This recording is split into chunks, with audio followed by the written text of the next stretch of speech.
That was a great warm-up race, and tomorrow you got Tour of Somerville. It's your 20th time doing that race? Yeah. How do you feel about that? I'd feel better if I'd won it one of those times. You know, like, I was second to George as a junior, Hincapie. Sorry, and we're in New Jersey, so I usually just have to say George. Right. I was second to George Hincapie when we were juniors, and you know, and back then that seemed like promise of good things to come. That never really materialized for me, you know, for one reason or another. Do you remember in detail how that race went, by the way? Totally, absolutely. I remember it vividly. So I was obviously Mark and George, and when we came into the second to last turn, there was a huge pileup. This is a junior race when there were 100 juniors in the race. The junior race would fill. It was huge. And it was tons of prize money. I made like $500 that day in the junior race. And there was a huge crash.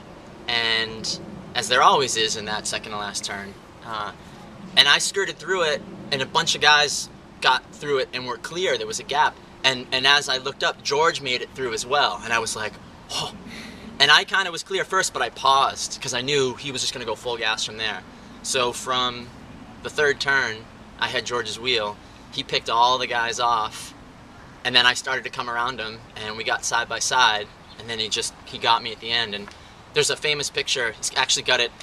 For a long time, he had it hanging up above his bed. George and I are friends, and Richie, and I'd stayed at their house, and when they lived in Long Island, their parents' place, and he had a big poster of it above his bed. Him with his hands up, and me next to him in my Oakley frog skins, getting second. But it was in Winning Magazine way back when, so I've seen that picture. I remember Winning. That was a good magazine. Yeah, yeah. So wow, it's going back. So second as a junior, you took second twice 2 times as a pro. Yeah. 1 year to Jonas Carney when Jonas was on Shackley, and they didn't get registered in time. And so I was on Breakaway Courier Systems at the time. And so we got Jonas basically. Charlie Eisendorf gave up his spot. Jonas took Charlie's spot.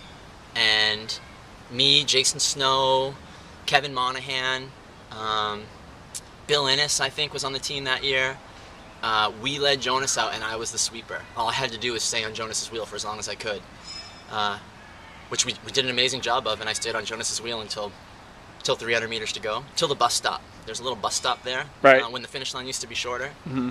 Jonas started sprinting at the bus stop, and I was in the wind from the bus stop to the finish line. Like, when he started sprinting, he just left me there. But we were going so fast, and I was going well enough that nobody came around me either, and so we got first and second.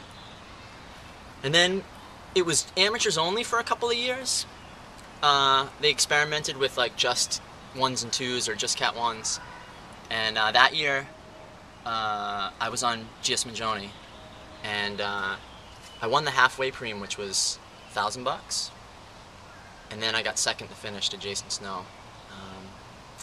I've been fourth twice. Nice rides. Yeah, I've been top 10 a bunch of times. I think the window for me winning that race has closed, but I have a nice track record there. I'm often in the top 10. Do you ever have a little teeny bit inside your mind, like, maybe? That's why I'm still here at 38. That maybe this year never goes away. And you got to be careful not to kid yourself, you know? You don't want to hang on to something that's unrealistic. And yet, for the past 3 years, things just keep getting better. You know, I get fitter, I'm getting better results, I don't feel like I'm slowing down, my motivation's there, the team's been good. So I feel like as long as I can earn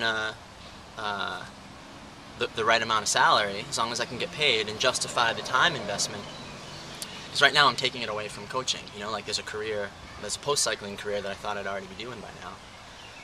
So cycling has to be a job to a degree for me to commit the time it takes to continue to be this fit and travel this much and race at this level. And as soon as it's not, yeah, that'll be when I stop. But to go back and say, like, maybe this year, really what I'd like to do is have someone to lead out who's capable of winning at this point in my career. All the knowledge I have way more knowledge than I do max power, you know what I mean?